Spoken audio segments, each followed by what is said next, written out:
So standing forward fold in the yogic context. So the idea here is that in the forward bend, we're trying to fold from the waist without involving the lower back or the rest of the spine. So the movement is coming from the pelvis. What I would tell you is, because that's the case, allow your knees to bend as much as you need to, only if necessary, so that you can continue to fold from the pelvis. So to keep it really simple, we're not even going to involve the arms in this video. I may have given you arm variations as homework, but this is just the foundations. So I like to have people either have their hands on the sides of your thighs or the front.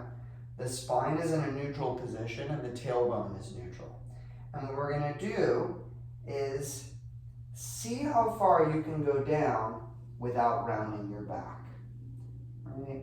And then you might go back and forth a few times. So just explore what that range is. Exhaling down and inhaling up. Only as far as you can go before you feel like you have to start to bend your knees. And then when you get to your limitation or your max, stay there for a breath or two and re-lengthen the spine. Right? So the spine is long. You're not jutting the chest forward and you're not looking up. You're keeping the head and spine in a neutral position. And then continue to lower, bending the knees as is necessary. Every time you stop, you inhale, you re-lengthen. You exhale, you fold. You inhale, you re-lengthen.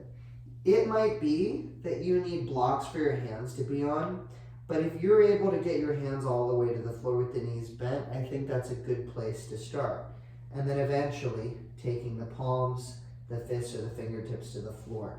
And the idea is to do your best to get your chest to your thighs so that you're really accessing the hips, the pelvis, and the lumbar spine. And then you can come back up the same way you came down. Inhaling up a little bit, lengthening, exhaling, inhaling up a little bit more, exhaling and softening. Noticing that I'm keeping the chest open the whole time, but without arching my back like this as I come up and down, or rounding it as I go up and down. So it's very nuanced, and there's a lot of subtlety to accessing this, which is why I tell people to take your time exploring.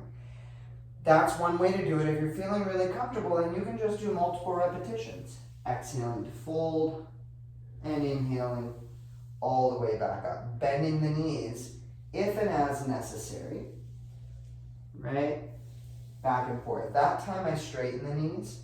Totally fine to do this with the knees straight, but especially if you're working with your spine and hip mobility or injuries, it's a good idea to explore how bending the knees can help you to access and isolate certain areas where you're having trouble.